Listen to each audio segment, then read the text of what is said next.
যাই হোক, আমার মুসলমান ভাই আসসালামু আলাইকুম, হিন্দু ভাইকে নমস্কার, আর ধন্যবাদ আমনা সরকারকে, যিনি আজকে গুরু শিষ্য ধারা করেছেন। কবি গানের মধ্যে বলতে গেলে বহুত কিছু আছে, ক্যাসেটের ব্যাপারে আমি বলতে চাই না। এবার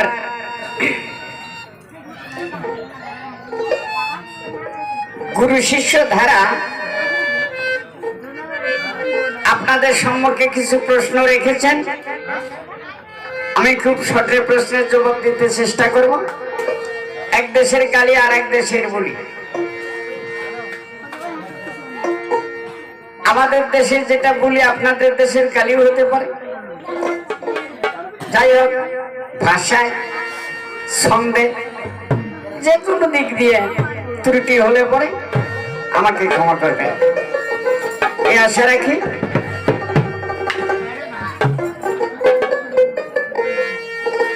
আগে একটি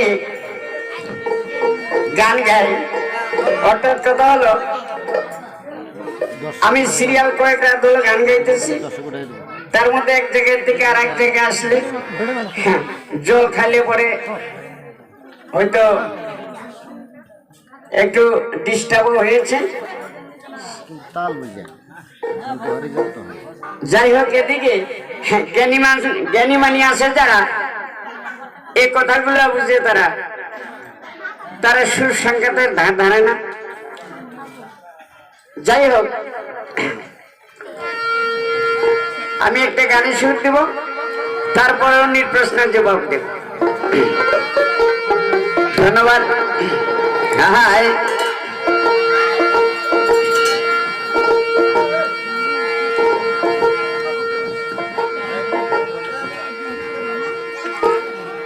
ওরে ভালোবাসা সর্বনাশ,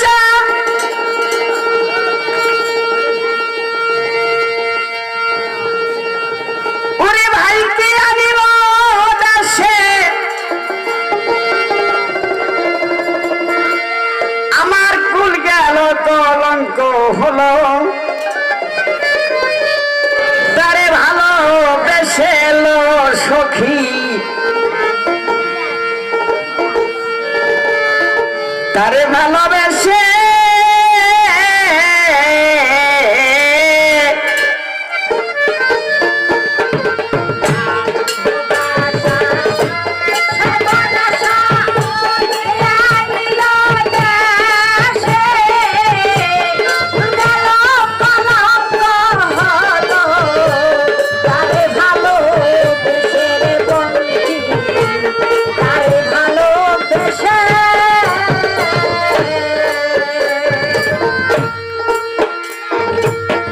বাবারা,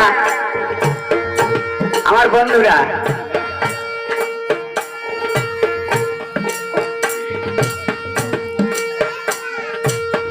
আমি একটা গানের সুর দিয়েছি, ভালোবাসা সর্বনাশা, কে আনিল দেশে, কুল গেল কলঙ্ক হলো, তারে ভালোবেসে। গানটি আমি সবসময় গাই। একদিন আমার গোসাই, আমার উস্তাদ বলছে, বাবা ভালোবাসার যে গান গাইতেছ, এই ভালোবাসার মধ্যে ভালোবাসার কি অর্থ তোমাকে প্রশ্ন করি। কইলাম, গোসাই আমি তো জানি না, আমাকে একটু বুঝাই বলুন। আমার গোসাই বলেছে, গন্ডগাল করবেন না, পায়ে ধরি করি মানা। যদি করেন গন্ডগাল, আসরে আসবে না কোনো মালামালে, একটাও বুঝবেন না, থাকবেন চুপ করে। আমি বলবো খুব করে, খুব করে বলার কোনো কায়দা নাই। মিস আমিনা সরকারের খোপে খোপে বলতে চাই। আমার গোসাই বলেছে, গাছের ডালে পাখির বাসা,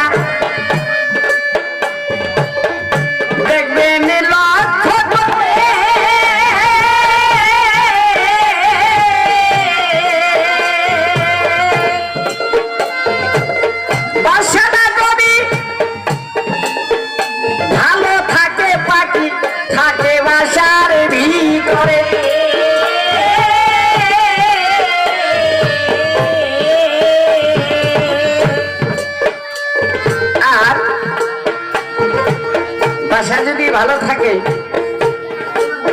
পাখি বাসার মধ্যে থাকে। এই গানটা কারা বুঝবে জানেন? 30 বছরের উপরে বয়স হওয়া লাগবে। আর যদি বাসাটা ভেঙে যায়, পাখিটা উঠে যায়। এই ভালোবাসা সর্বনাশা কে আনিল দেশে, কুল গেল কলঙ্ক হলো তারে ভালোবেসে। এই গানটার মধ্যে একটি অর্থ হচ্ছে, আমি বলি আপনাদের কাছে, গাছের ডালে পাখির বাসা যদি ভেঙে যায়,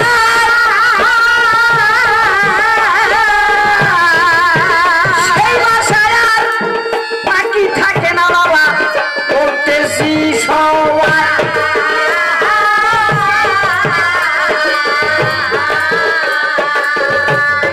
গাছের ডালে যেটা বাসা, ওর মধ্যেও পাখি আছে। আমার এই দেহ বাসা,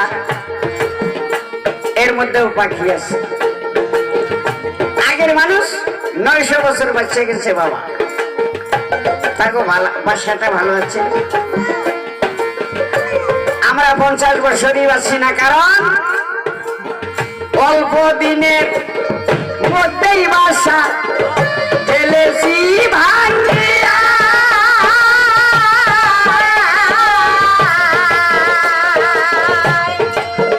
কয়দিন থাকবে ভাঙ্গা বাসায় পাখি, যায় রে বিদায় হইয়া।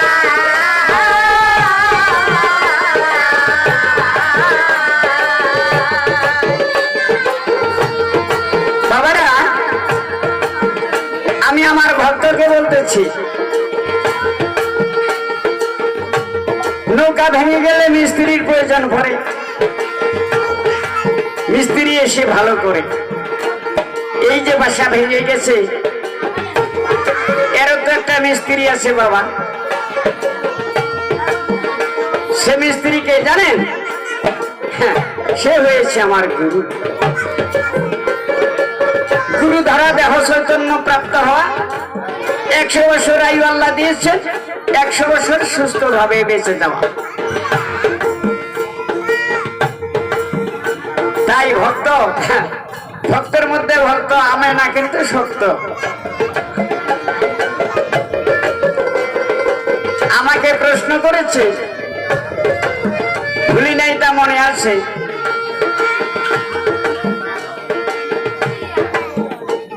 তাই আমি শ্রীরাম সরকার নামটি ধরে দাঁড়াইলাম আর রাজা সরে। শ্রীকৃষ্ণ আর দ্বাদশেরা খেলে গরু চড়া, এখানে বলে লুকাচুরি খেলা। ভাষাটা বোঝা আপনাদের একটু কঠিন হবে, যেহেতু হিন্দু শাস্ত্র, কিন্তু এখানে কথা আছে। কবি হিন্দু মতেই হয়। একটা প্রশ্ন করেছে, আমি না, আমাকে কেন পাষাণ চাপা দিলাম? যাদের আছে মাথা সেই বুঝবে কথা। আমি পাষাণ চাপাটা তোমাকে দিলাম কেন জানো? হিন্দুদের মধ্যে সত্য, ত্রেতা, দাপর, কলি। সত্য যুগ শেষ হয়েছে, ত্রেতা যুগ শেষ হয়েছে, এখন দাপরে এসে গেছে। যেদিন তোমার সঙ্গে আমি গোচরণে লুকাচুরি খেলাই, সেদিন হতেই দাপর যুগ শেষ হয়ে গেছে, এখন কলি অবতার এসে গেছে। তোমাদের থেকে আমাকে বিদায় নিতে হবে। যেমন ভক্ত আমার মাতা, ভক্ত আমার গুরু, ভক্ত আমার নাম রেখেছে বাঞ্ছা কল্পাতরু।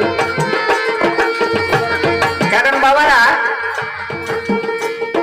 ভক্ত বাঞ্ছা কল্পাতরু। প্রভু, আপনি মনে মনে কি করতেছেন তাও টের পায়। সারা বিশ্বের মানুষ কে মনে মনে কি চায় ভগবান কিন্তু টের পায়। সেদিন শ্রীরাম তোমাকে জানাই, আমি যখন লুকাচুরি খেলাই এই দ্বাদশ রাখালে আমি খুব খুঁজে বাইর করে তারপরে আর লুকাই গর্তের ভিতরে। এই শ্রীরাম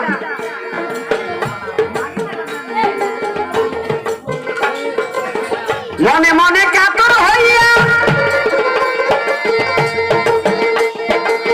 বলছে, প্রভুর ঠাই প্রভু,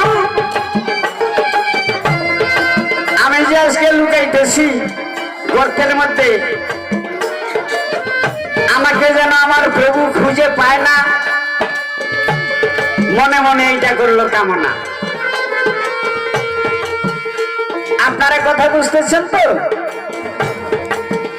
এই ভক্ত মনে মনে কামনা করেছে, আমি এমন ভাবে লুকাবো, ও প্রভু আমাকে যেন আর কেউ খুঁজে না পায়। আমি তো শ্রীকৃষ্ণ অন্তর্যামী, ওর অন্তরের খবরও জানি। যেই ভক্ত যা আশা করে, হ্যাঁ ভগবান সেই ভক্তের আশা পূর্ণ করে। যাক, মনে মনে আশা করিস যখন, তোমার মনের আশা বৃন্দাবনে করেছি পূরণ। তোমাকে দেখেও না দেখার ভান করে ওই গর্তের মধ্যে পাষাণ চাপা দিয়া আমি বৃন্দাবন ছেড়ে চলে গেলাম নদিয়া। মাথা মরা কোকনি পরা আমার সেই বৃন্দাবনের ভ্যালু আর নাই। আমি তোমাকে একটা প্রশ্ন করে যাই। কেমন প্রশ্ন করব?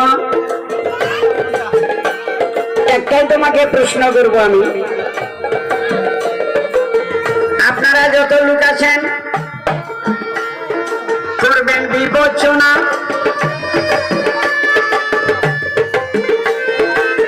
ঘরতে যদি পাষাণ চাপা দেই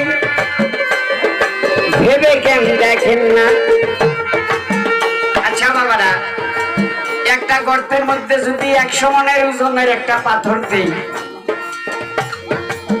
সেই মানুষটার বাইরে হওয়ার কি সাধ্য আছে? সাধ্য নাই। এটা যুগ শেষ হলো, ইনি গল্প করতেছে, খুঁজতে খুঁজতে খুঁজতে খুঁজতে যাইয়া পাইলাম তোমার সেই নদিয়ায়। আমি ওনাকে প্রশ্ন করতে চাই, শ্রীরাম সেই গর্তের মধ্যে থেকে তুমি বার হইলা কেমনে?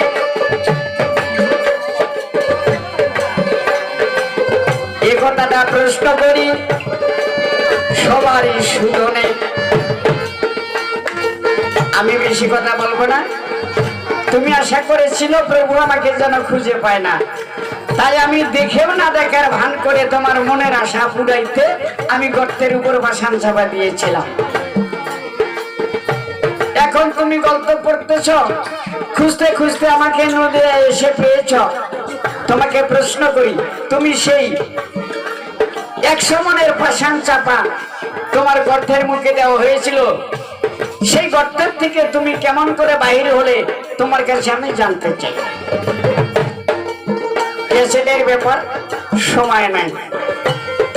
আপনাদের আশীর্বাদে আমার একটা 3 ঘন্টা 3.5 ঘন্টা পর্যন্ত চলে। যাক, এবার ছেড়ে দিয়ে হিন্দু আনি বলে কিছু মুসলমানি বলেছে। আবু বকর সিদ্দিক নামটি ধরে জিজ্ঞাসা করি, দয়ার নবীর পক্ষের তরে নবী তোমাকে জানাই, এই যে বকরি চড়াইতেছ এর উদ্দেশ্য কি জানতে চাই। বাবারা,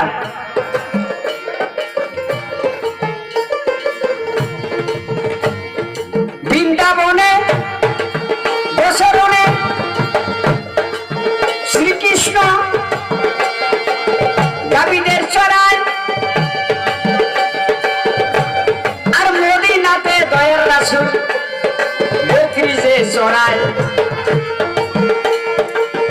বকরি চড়াই তো কিসের জন্য জানো? হ্যাঁ, বনের পশু ভক্ত ছিল,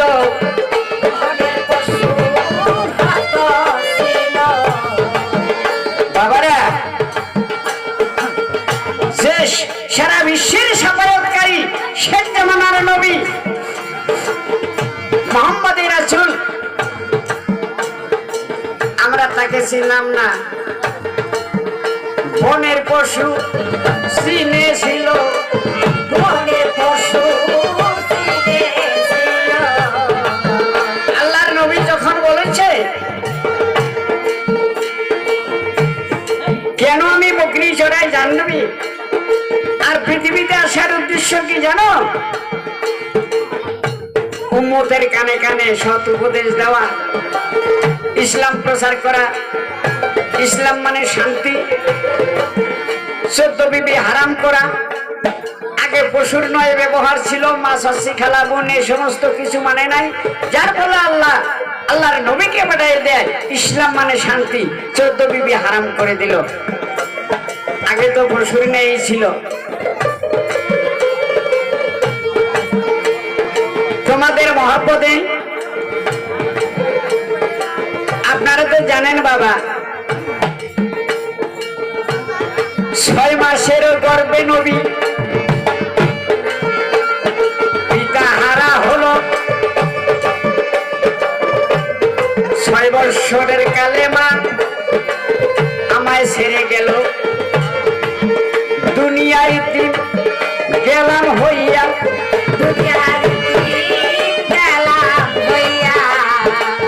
দাদার আশ্রয় দিয়েছিল, দাদাও চলে গেল।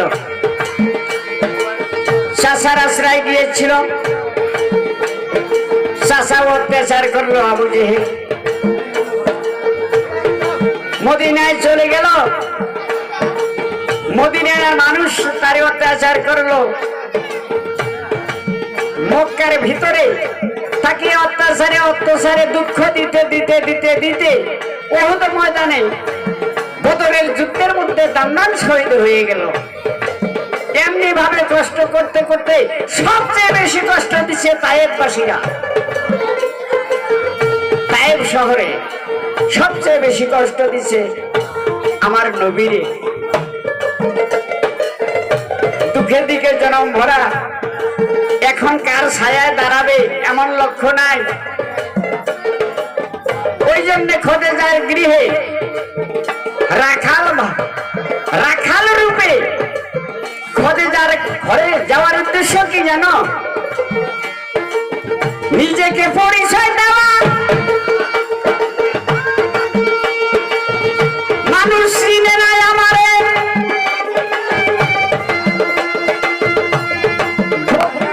চিনেছিল লক্ষ্য করে। বকরি আমায় চিনেছিল। কেমন করে চিনেছিল? আমি যদি বকরিকে বলেছি বকরি তুমি ঘাস খাও, তাইলে খাইছে।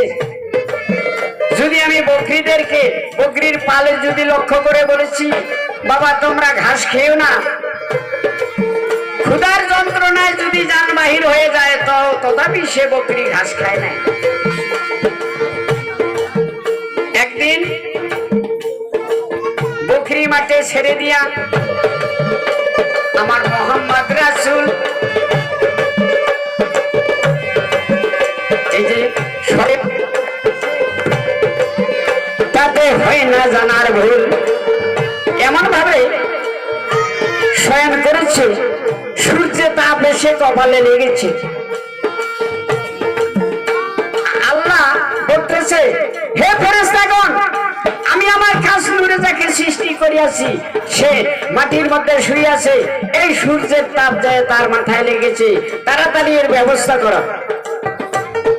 তখন এক টুকরা মেঘের টুকরা আস্তে আস্তে আস্তে আস্তে এসে আমার দয়ার নবীর উপরে ছায়া দেয়। দালানে থেকে এই কাণ্ডটা খোদেজা দেখতে পেল। খোদেজার আন্ডারে চাকরি করে তাওরাত কিতাবের মধ্যে দেখছে শেষ জামানার নবী আব্দুল্লাহ পেশানি দিয়া মা আমিনার গর্ভে দিয়া পৃথিবীর বুকে আসবে, তার এই এই অলৌকিক লক্ষণ হবে। এই কাণ্ডটা তৌরাত কিতাবের মধ্যে এই বর্ণনাটা দেখে এখন এই মোহাম্মদকে যে অর্থাৎ রাখাল রূপে রেখেছে, তৌরাত কিতাবের সঙ্গে মোহাম্মদের যত অলৌকিক ঘটনা সমস্তের সঙ্গে একটা মিল আছে। তখন খোদে জামানা মনে চিন্তা করলে এইটাই শেষ জামানার নবী হবে, অতএব আমি এর সঙ্গে এই বিবাহ করব।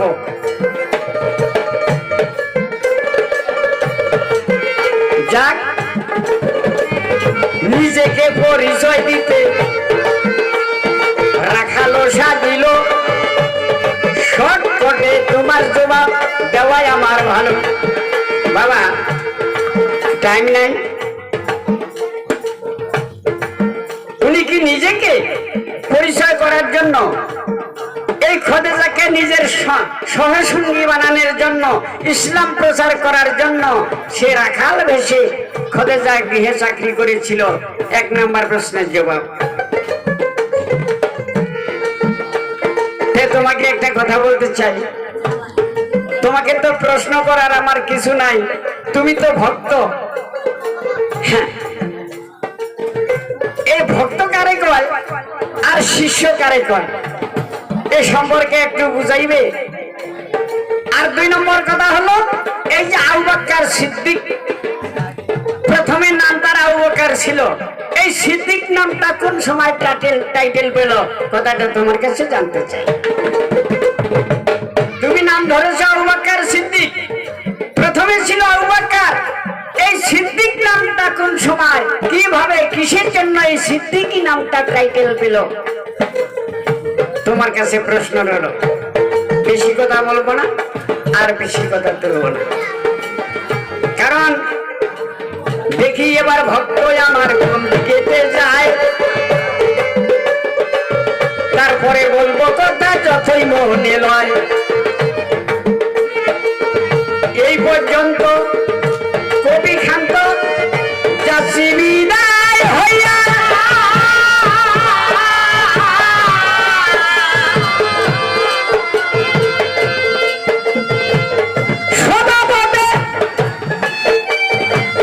ভক্তি দিয়া আসর যাই সারিয়া,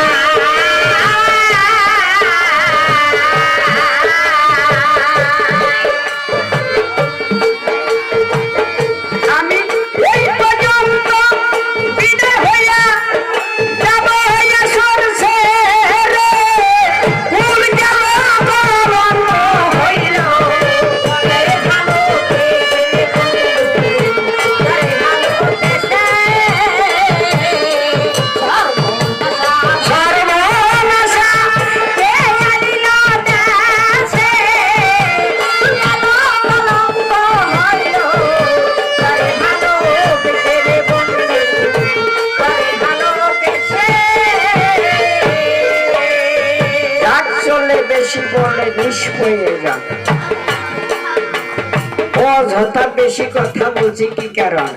তালের ঘরেতে তাল ঠিকই রাখা চাই, তাল না হলে গান গাইবার শক্তি নাই। মেয়ে লোকে ঘরের মধ্যে বাড়াবটে বানে, কি সুন্দর তাল রাখে শীতানে পৈতানে, দুইজনে পাড়াইছে পিছা আলাইছে একজনে, তাল ছাইরা বে তাইলা পারো যদি পরে, বাড়াবার না দূরের কথা হাত কাইতে মরে, কেউ মাল ডাকো সারে বলে উড়ে রে বাবারে, বাড়াবা সারে আমার কত চিৎকার করে, দেখবেন লক্ষ্য করে।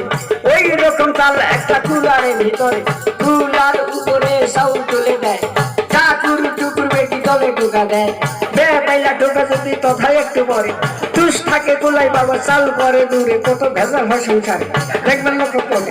ওই রকম তালে কথা বহুত আছে ভাই, লুকে যখন রাস্তা দিয়া যায়, রাস্তা দিয়া হাইটা চলে ভাই, তালে তুলে পায়ের সঙ্গে হাতির টানারায়, বে পাইলা পাও যদি তথায় একটু পরে, হাইটা যাওয়া উত্তর কথা উৎসাহ খাইয়া পরে, কেউ বাবা ডাকো সারে, দেখবেন লক্ষ্য করে। ওই রকম তালে কথা বহুত আছে ভাই, তালে তুলে সন্তান জন্ম দেয়। এই যে দেখেন চিন্তা করে তাই, লোকে যখন খানা খেতে যায় 5 আঙ্গুলে ভাত উঠাইয়া দেয়, 32 দন্তে চাবাইয়া খায়, তালে তুলে জিব্বার বেটা ঘুরাইয়া বল দেয়, বেপাইলা কামড় যদি তথায় একটু করে, ভাত খাওয়া দূরের কথা গাল কাইটা মরে, কত ভেট খাইয়া থাকে বাবা দেখবেন লক্ষ্য করে। ওই রকম তালে কথা বহুত আছে ভাই, তালে তুলে সন্তান জন্ম দেয়, সেই সন্তানটা মহাজ্ঞানী হয়। বেপাইলা সন্তান যদি কেউ জন্ম দেয়, বাবা কো দূরের কথা ঘাড়ে দেখিলায়, কথা হইয়া গেল নয়। যাক চলে নিষ্প্রয়োজন, মিশামিশি তালের কথা বলি কি কারণ, এদিকে ওদিকে যত চাষামিয়া ভাই, ওদিকে জানা পেতে সালাম জানাই। আরো যত আমার ছাত্র উঠলগণ অন্তরের ভালোবাসা দিতেছি এখন, আছেন যত মই মুরব্বীগণ সকলে কেমন রাখে উস্তাদের মতন। এইদিকে আছে আমার মাথামাসিগণ, বুঝতে পড়িয়া চরণ করিলাম বন্ধন, কোটি কোটি পরিবার চরণে জানাই, যুগে যুগে মা তোর চরণ যেন পাই, মায়ের তুলনা নাই ভুবন মজার, জননী রবীন্দ্র হুনারি সুদিবার, যখন পরে মাথা গর্ভতে দাঁড়ান 10 মাস কঠোর কষ্ট করেন তখন, সন্তানের চাঁদের মুখে দেখেন যখন, কঠোর যজ্ঞের ব্যথা ভুলেন না তখন, এমন মায়ের প্রতি ভক্তি নাই যার প্রতি শতরুণ্ড নড়ে যেতে বসে দিতে হার। তাই তো মা গো তোমার জানাই, 12 মাসে 12 ভালো জ্যৈষ্ঠ মাসে আম কবির গুরু বলতে 12 মাসে 12 ভালো জ্যৈষ্ঠ মাসে আম কবির গুরু বলতে গাবো মন ছিড়ালিরাম, তোমার চরণ হাজার সালাম, কবির তরঙ্গে দিয়েছি সাঁতার, ও দিন গালে লাগাও কিনার, কবির তরঙ্গে যদি দিব মরি, তোর নামে কম করা হয়ে যাবে ভাই, তাই তোর নাম আমি করে শুনে শুনে